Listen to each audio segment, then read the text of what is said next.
Didukung oleh Indonesia mengukir sejarah baru. Polda Metro Jaya menangkap 351 orang yang diduga melakukan perbuatan anarkis pada aksi demonstrasi di depan gedung DPR Senin kemarin.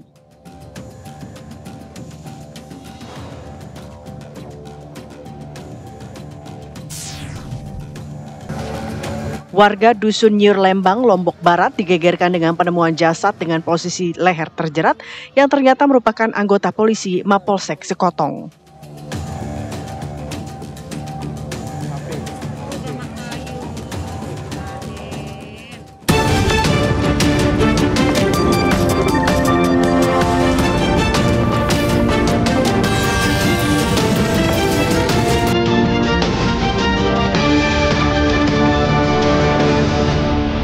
Selamat malam pemirsa, selain cuplikan informasi tersebut, kami juga akan menghadirkan kabar lainnya.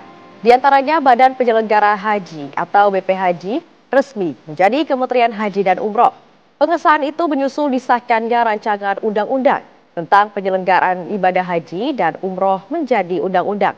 Untuk mengetahui perkembangan informasinya, selengkapnya akan kami hadirkan di kabar utama. Bersama saya, Felicia Amelinda.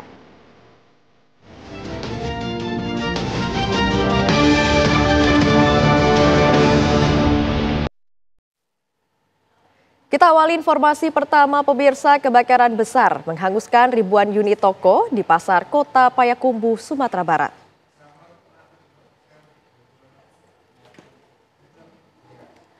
Asap hitam membumbung tinggi dari kobaran besar api yang membakar hampir semua unit bangunan di pusat perbelanjaan tersebut. Diduga kobaran api pertama kali muncul sekitar pukul 4 sebelum subuh pagi tadi.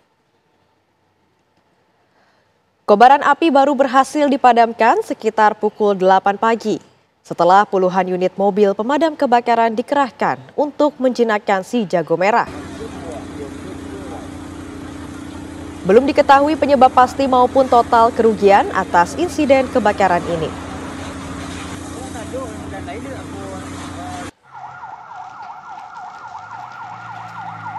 Izin pimpinan kebakaran Pasar Payakumbuh. Sementara itu pemirsa, gudang mebel di Kabupaten Pasuruan, Jawa Timur ludes terbakar. Api membakar hampir ke seluruh barang mebel.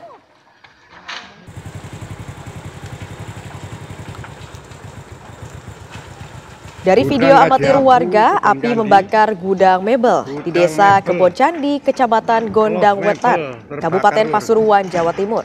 Ini dalam penyelamatan kursi-kursi yang masih ini kursinya. Api dengan cepat merembet ke seluruh bagian gudang. Sejumlah barang mebel yang tersimpan di dalam gudang ludes terbakar. Bisa diselamatkan. Diduga kebakaran terjadi akibat korsleting listrik di area dalam gudang. Api baru bisa dipadamkan 2 jam kemudian.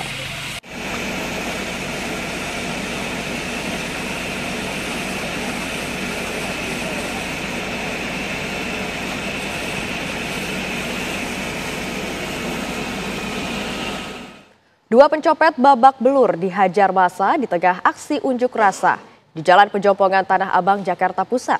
Keduanya berhasil diselamatkan warga yang ada di lokasi kejadian.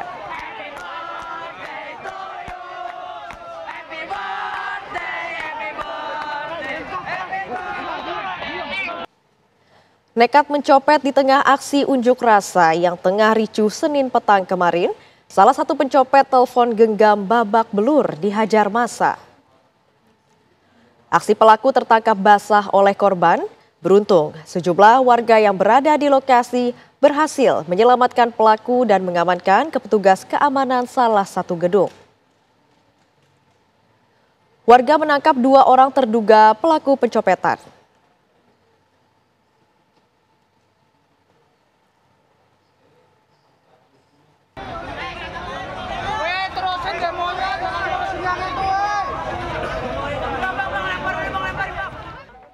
Nekat berkendara dengan kecepatan tinggi di tengah kerumunan pengunjuk rasa hingga menabrak seorang pengendara motor. Sebuah mobil City Car menjadi sasaran amuk massa di Jalan Pejompongan Raya Tanah Abang, Jakarta Pusat sore kemarin.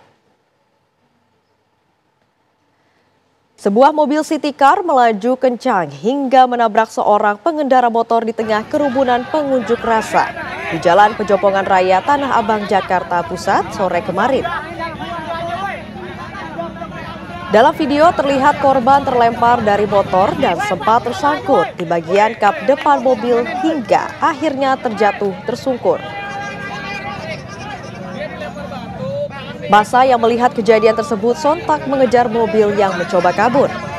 Mobil akhirnya dapat diadang dan hancur akibat menjadi sasaran amukan massa. Pengemudi mobil wanita diduga panik saat melewati perlintasan kereta dan melaju tidak terkendali. Sejumlah warga berhasil menyelamatkan pengemudi wanita dari amukan warga. Biar jalan aja dulu nih Bang, biar jalan Bang.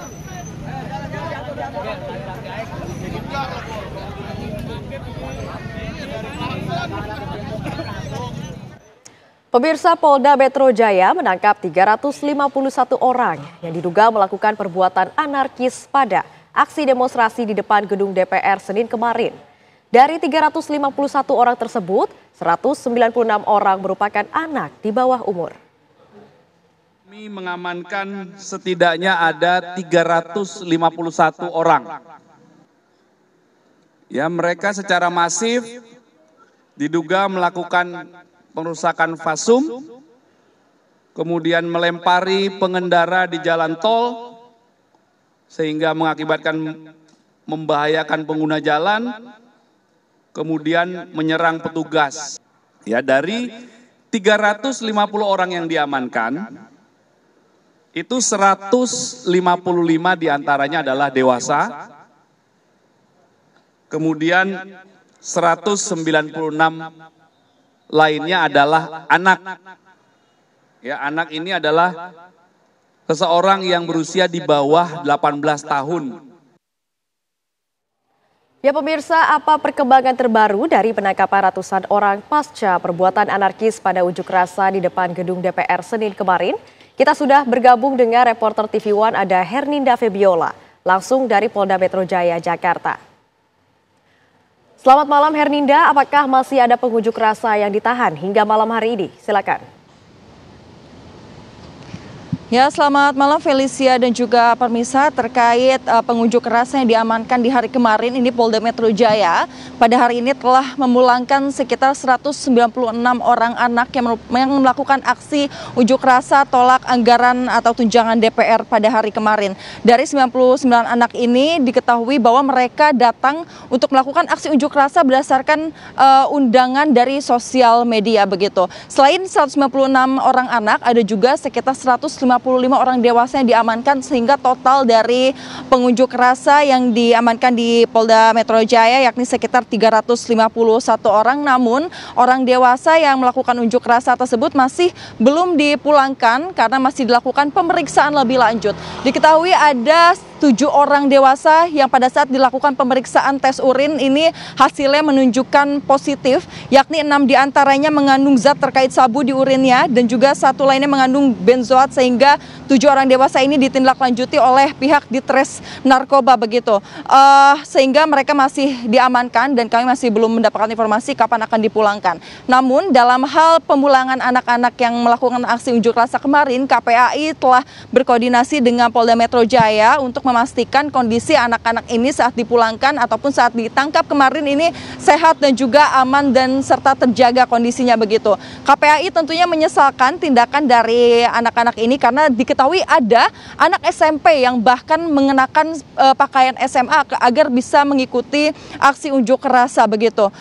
Dari hal tersebut, KPAI mengimbau agar pihak sekolah tidak mengeluarkan anak-anak ini dari sekolahnya kecuali ada persetujuan di hari sebelum mereka memasuki sekolah tersebut. Tetapi KPAI juga mengimbau harus dicari akar masalahnya karena tindakan tersebut tentunya dapat menyita waktu mereka untuk belajar serta mengetahui perkembangan potensi dan juga bakat mereka. Adapun masa yang ditangkap ini diketahui ditangkap karena melakukan aksi pengerusakan yang terjadi terjadi di sekitar Gerbang Pemuda, flyover Petamburan, dan sekitar kawasan DPR RI, serta merusak fasilitas umum dan melempari pengendara dengan batu. Sebelumnya pihak kepolisian yang berjaga di area unjuk rasa telah mengimbau mereka dan mendorong mereka untuk mundur, tetapi mereka melakukan perlawanan secara masif sehingga perlu dilakukan pengamanan lebih lanjut begitu. Sementara kembali ke studio Felicia. Herinda Febiola melaporkan langsung dari Polda Metro Jaya. Terima kasih dan selamat bertugas kembali. Kita ke kabar lainnya, pemirsa. Pansus Hak Angket DPRD Kabupaten Pati, Jawa Tengah kembali menggelar rapat dengan agenda meminta keterangan ahli hukum tata negara. Ketua Pansus Hak Angket DPRD Pati meminta warga Pati dan DPRD tidak masuk angin dalam proses pemakzulan Bupati Pati.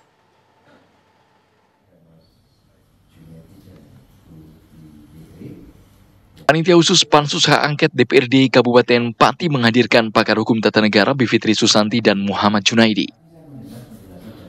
Kehadiran dua pakar hukum tata negara untuk memberikan keterangan terkait keabsahan Pansus serta proses pemakzulan seorang kepala daerah.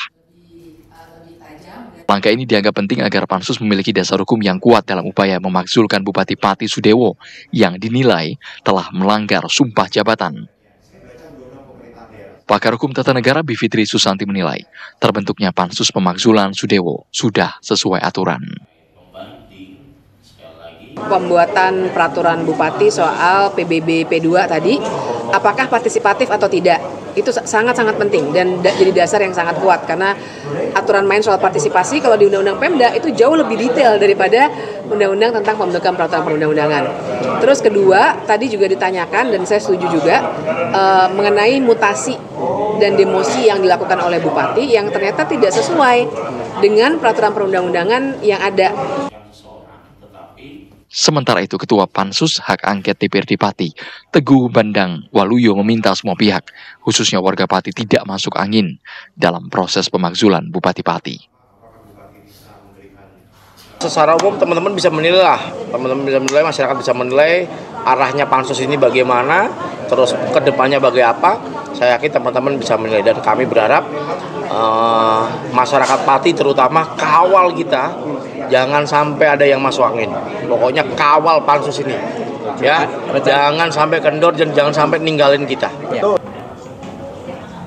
Tim Pansus DPRD Pati menegaskan sidang Pansus dibuka seluas-luasnya dan bisa disaksikan oleh masyarakat.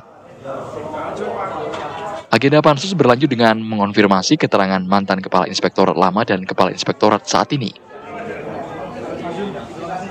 Dari Pati, Jawa Tengah, Abdul Rohim, TV One mengabarkan.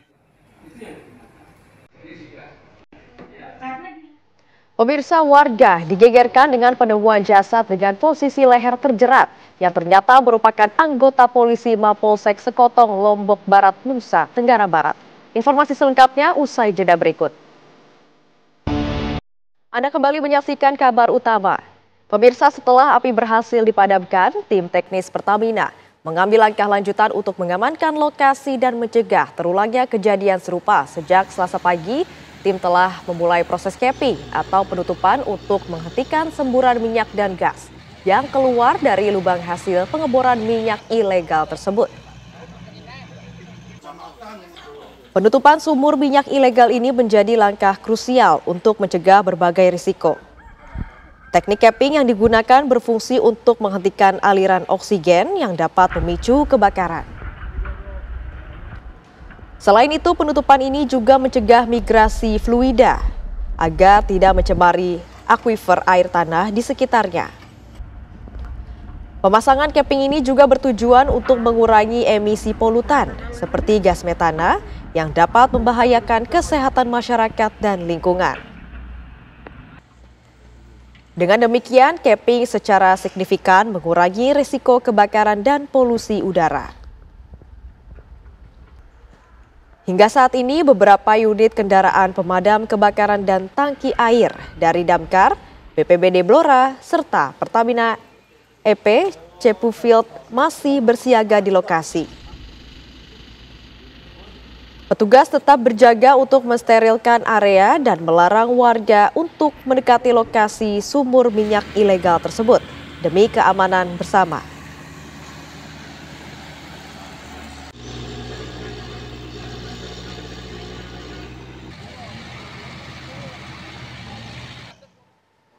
Kabupaten Bangkalan, Jawa Timur mulai menerapkan status darurat campak seiring bertambahnya jumlah pasien campak pada balita yang dirawat di sejumlah rumah sakit. Bahkan dari 275 balita yang terpapar virus campak, 1 diantaranya meninggal dunia.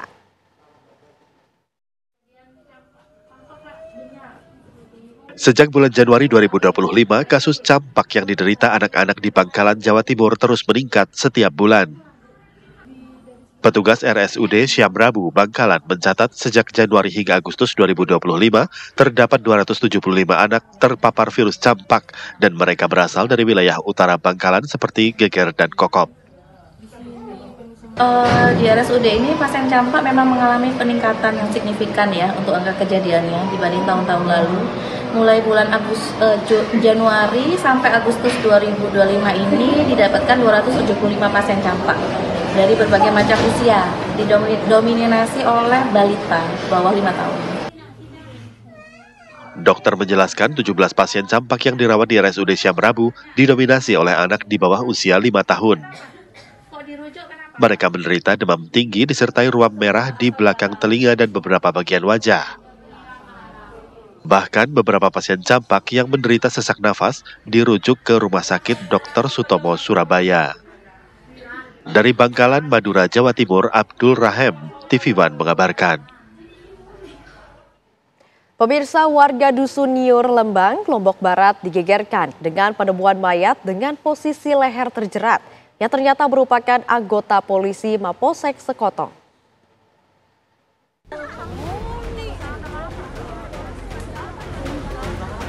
Warga Dusun Nyiur, Lembang, Kecamatan Lembar, geger dengan penemuan mayat di perbukitan yang tidak jauh dari permukiman warga.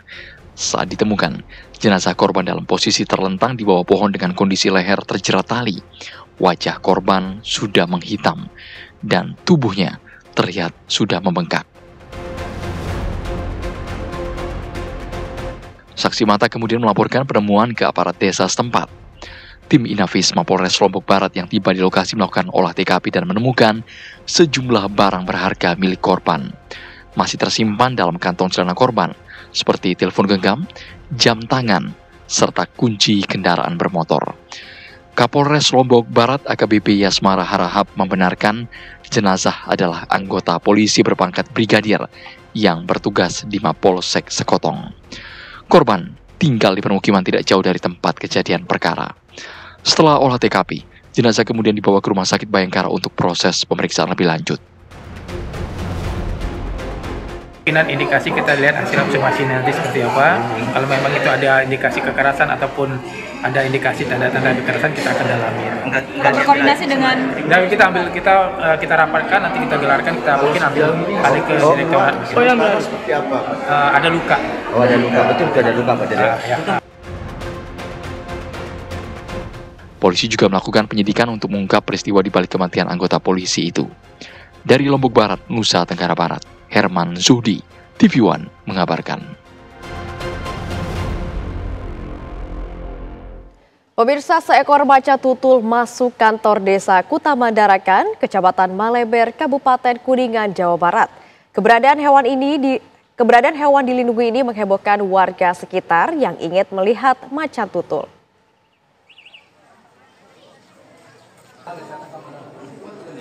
Warga desa Kutamandarakan, Kecamatan Maleber, Kabupaten Kuningan, Jawa Barat, Selasa siang digemparkan dengan seekor macan tutul yang masuk ke aula kantor desa. Sejumlah warga berbondong-bondong mendatangi kantor desa, ingin melihat adanya macan tutul tersebut. Keberadaan hewan dilindungi diketahui oleh seorang pekerja yang hendak mengambil peralatan di aula. Pekerja yang melihat macan tutul langsung lari dan memberitahu perangkat desa setempat. Petugas dari polisi, TNI, BPBD, dan Damkar tiba di lokasi langsung melakukan pengamanan agar warga tidak mendekat di area macan tutul. Sementara petugas dari Balai Konservasi Sumber Daya Alam atau KSDA Jawa Barat yang tiba di lokasi langsung melakukan evakuasi macan tutul. Dalam evakuasi tersebut, petugas menembak macan tutul dengan cara dibius. Macan yang berhasil dibius langsung dimasukkan ke dalam kerangkeng. Nantinya macan tutul ini akan dilakukan rehabilitasi sebelum dilepas liarkan di tempat yang ditentukan.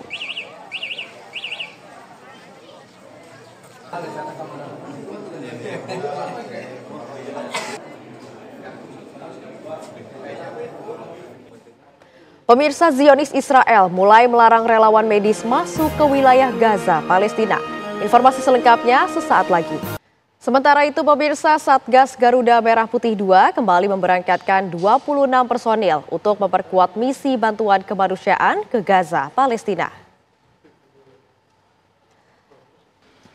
Pesawat angkut berat Hercules A1343 membawa 1.200 parasut dan berangkat dari landasan udara Halim Perdana Kusuma. Pemberangkatan satu pesawat Hercules nantinya akan bergabung dengan 2 pesawat lainnya yang telah terlebih dahulu menjalankan misi selama 10 hari di Yordania. Rencananya akan ada perpanjangan waktu operasi untuk menjatuhkan bantuan dari udara. Bantuan airdrop ini disebut sebagai bentuk nyata komitmen Indonesia dalam membantu sesama, terutama di tengah krisis yang tengah dialami rakyat Palestina.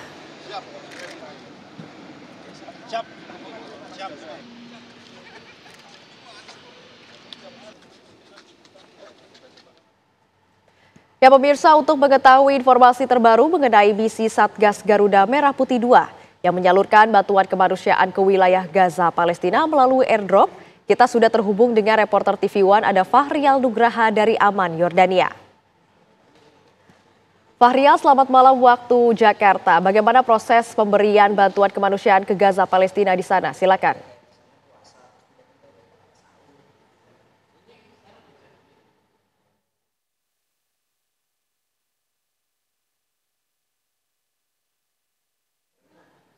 Ya, selamat malam waktu Jakarta, Fahrial. Bagaimana proses pemberian bantuan kemanusiaan untuk warga Gaza, Palestina di sana? Silakan.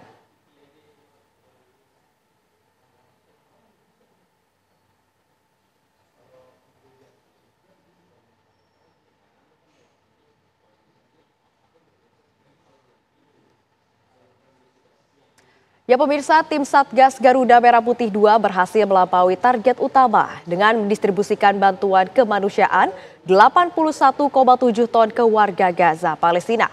Meski sudah mencapai target, tim Satgas Garuda Merah Putih II terus mengoptimalkan sisa waktu yang ada dengan menambah logistik dari Basnas hingga mencapai 100 ton pada tanggal 28 Agustus mendatang.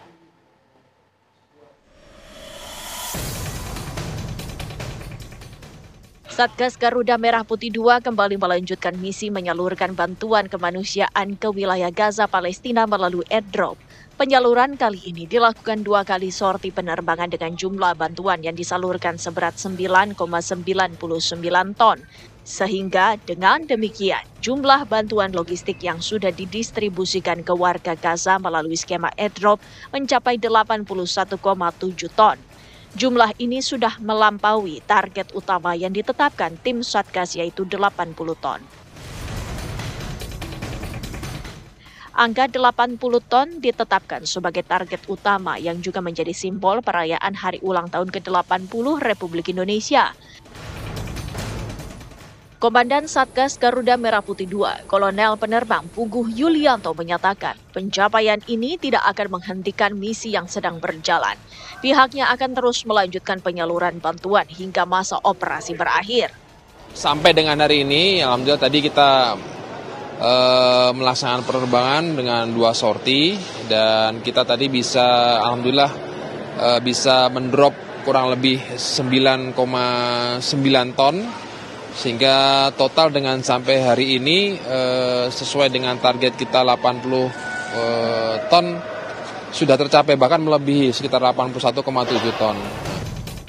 Tim Satgas Garuda Merah Putih II terus mengoptimalkan pendistribusian bantuan mengingat masih ada waktu untuk menjalankan misi hingga 28 Agustus mendatang. Tim Satgas akan berkoordinasi dengan Basnas untuk menambah logistik dengan target menembus 100 ton bantuan kemanusiaan untuk warga Gaza Palestina. Dari Amman, Yordania, Fahrial Nugraha, TV One mengabarkan. Ya pemirsa, untuk mengetahui informasi terbaru mengenai misi Satgas Garuda Merah Putih 2 yang menyalurkan bantuan kemanusiaan ke wilayah Gaza, Palestina melalui airdrop, kita sudah terhubung kembali dengan reporter TV One Fahrial Nugraha dari Amman, Yordania. Selamat malam waktu Jakarta, Fahrial. Bagaimana proses pemberian bantuan kemanusiaan ke warga Gaza, Palestina dari sana? Silakan.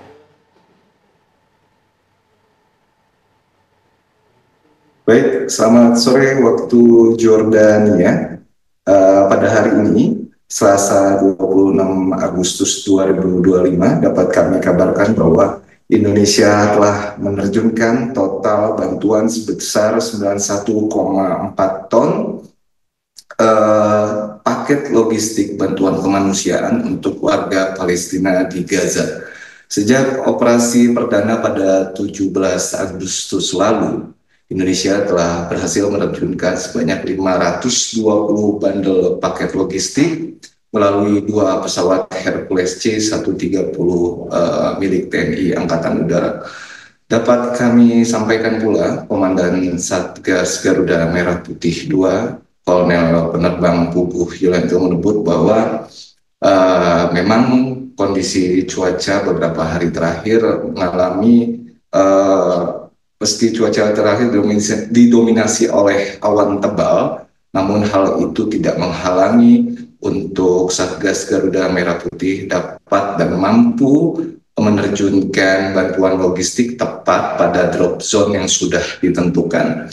Dan dapat kami sampaikan pula, benar tadi di berita yang disampaikan bahwa operasi ini akan kemudian dilanjutkan melalui Mesir. Hal ini diperkuat dengan adanya pesawat Hercules tambahan yang diterbangkan dari Halim Perdana Kusuma pada pagi tadi, dan dalam keberangkatan tersebut juga pesawat Hercules memuat 1.200 payung tambahan dan beberapa bantuan logistik, beberapa alat logistik lainnya guna memastikan bantuan logistik melalui Kairo, Mesir dapat berjalan optimal.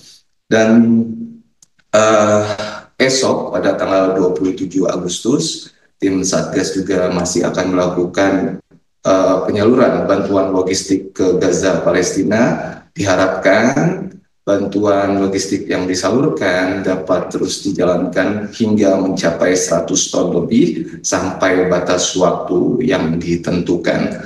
Dan sebelum menutup informasi yang kami sampaikan, kami akan membawakan sebuah pantun untuk Anda di rumah. Terbang jauh hingga ke Gaza, Satgas dan relawan satukan cinta. Bukan hanya sekedar logistik semata, tapi pengabdian untuk sesama. Sekian, kami kembalikan ke Anda di studio. Baik, terima kasih banyak Fahrial Nugraha atas laporan Anda. Sampaikan salam kami kepada para petugas di sana. Terima kasih. Pemirsa, Badan Penyelenggara Haji atau BPHJ resmi menjadi Kementerian Haji dan Umroh. Informasi selengkapnya akan kami hadirkan usai jeda berikut. Tetaplah bersama kami.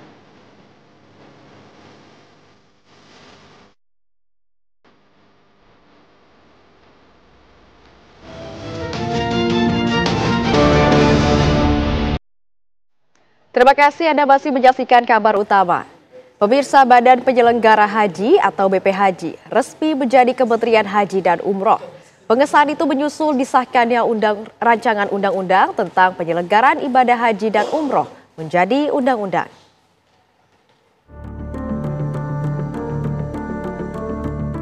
DPR RI menyetujui revisi Undang-Undang tentang perubahan ketiga atas Undang-Undang Nomor 8 Tahun 2019 tentang penyelenggaraan haji dan umroh. Setelah disahkan, maka Badan Penyelenggara Haji atau BPHJ berubah menjadi Kementerian Haji dan Umroh. Persetujuan ini diambil dalam rapat paripurna keempat DPR masa persidangan tahun 2025-2026 di Komplek Parlemen Senayan, Jakarta, Selasa pagi. Selama ini urusan penyelenggaraan haji tersebar di berbagai kementerian mulai dari agama, kesehatan, hingga perhubungan. Kondisi ini kerap menyebabkan persiapan jemaah terkesan dadakan, termasuk masalah pelayanan kesehatan. Kini seluruh urusan haji dan umroh akan dikoordinasikan dalam satu kelembagaan baru dengan Badan Pengelola Keuangan Haji tetap berdiri sendiri mengelola dana jemaah atau one-stop system. Ini merupakan tuntutan daripada kebutuhan regulasi siklus yang berjalan, bahwa haji itu menggunakan tarikh Hijriyah. Dan ini sudah bulan Rabiul Awal, pemerintah Saudi sudah membuka zona-zona penempatan terutama untuk wukuf Arafah, Musdalifah, Mina. Kemudian zona-zona penginapan untuk jemaah haji nanti pelaksanaan haji pada tahun 2026. Kalau kita regulasinya belum disiapkan, ini akan menjadi kebingungan nanti pemerintah kita juga. Siapa yang menangani? Apa BB Haji atau Kementerian Agama? Nah sekarang ini karena kebutuhan itu, alhamdulillah hari ini Undang-Undang Haji itu sudah diselesaikan dan ada Kementerian Haji, segera Kepresnya juga akan keluar, peraturan pemerintahnya akan keluar. Wakil Ketua BP Haji Dhanil Anzar Simanjuntak menegaskan perubahan nomenklatur beserta susunan organisasi dan tata kelola dari BP Haji ke Kementerian Haji dan Umroh akan dilakukan dengan prinsip integritas dan kompetensi. Nanti dalam proses pergeseran SDM dari Kementerian Agama maupun kementerian-kementerian yang lain, itu ada proses screening, ada proses persyaratan yang ketat, terutama terkait dengan rekam jejak. Kemudian kita ingin menghasilkan orang-orang yang betul-betul punya integritas. Setelah disahkan, Kementerian Haji dan Umroh diharapkan mampu meningkatkan layanan bagi jamaah Indonesia. Kementerian ini juga sudah bisa berjalan pada musim haji 2026. Dari Jakarta, Kesia Putar-Putar, Brilian Syaheran, Junaidi Saifuddin, TV One mengabarkan.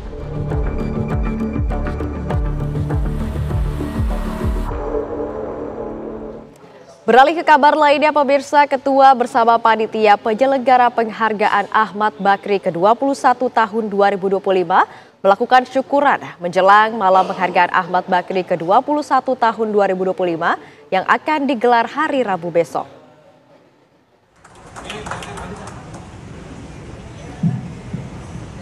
Penghargaan Ahmad Bakri ke-21 tahun 2025 akan diselenggarakan pada Rabu malam 27 Agustus 2025 di Geraha Bakti Budaya Taman Ismail Marzuki. Sebanyak 5 pemenang penghargaan Ahmad Bakri 21 tahun 2025 telah menjalani ramah tamah bersama Dewan Juri. Anindita Anestia Bakri selaku Ketua Penyelenggara Penghargaan Ahmad Bakri 21 tahun 2025 menjelaskan bahwa pemenang penghargaan Ahmad Bakri ke-21 berupa putra-putri terbaik bangsa. Penghargaan Ahmad Bakri adalah bentuk apresiasi keluarga Bakri melalui Bakri untuk Negeri, bekerjasama dengan Freedom Institute dan Viva Group kepada anak bangsa sejak tahun 2003.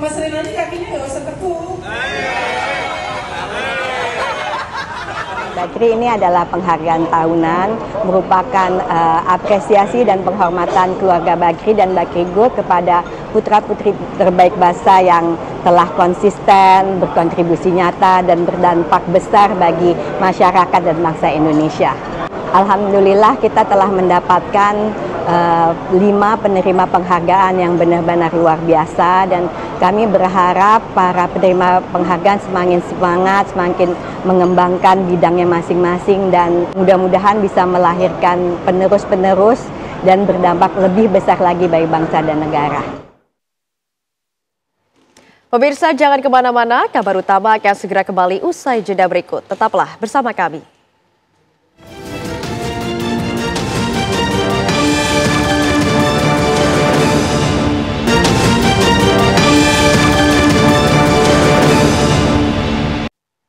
Pemirsa, Presiden Prabowo Subianto meresmikan Gedung Layanan Terpadu dan Institut Neuroscience Nasional di Rumah Sakit Pusat Otak Nasional atau RS PON.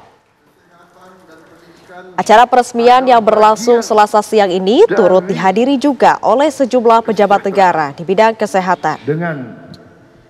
Dalam kesempatan tersebut, Presiden Prabowo mengatakan rumah sakit yang baru saja dia resmikan tidak hanya menjadi tempat layanan, melainkan juga bisa sebagai pusat pendidikan. Presiden Republik Indonesia dengan ini meresmikan gedung layanan. Pemirsa, informasi tadi sekaligus menutup perjumpaan kita pada malam hari ini. Sesaat lagi Anda akan menyaksikan program Kabar Hari Ini bersama Haidar Faisal. Saya Felicia Melina mewakili kru yang bertugas pamit undur diri. Terima kasih, selamat malam, sampai jumpa.